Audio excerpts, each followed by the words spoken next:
ជំរាបសួរពុកម៉ែបងប្អូនអស់គ្នាថ្ងៃនេះបាទបានមកដល់ចកាដូងទៀតđâyពុកម៉ែបងប្អូនហើយនេះបាទដូងបាទដូងនេះបានផលច្រើនមែនទែនពុកម៉ែបងប្អូនហើយហេតុអីបានខ្ញុំ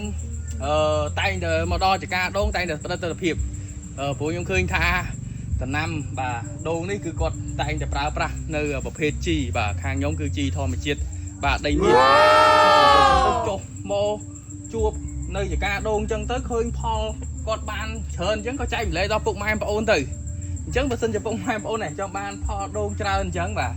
ទិដ្ឋភាពជាក់ស្ដែងអញ្ចឹងបាទអាចជ្រើសរើសនៅក្រុមហ៊ុនហ៊ុយយន្តបាន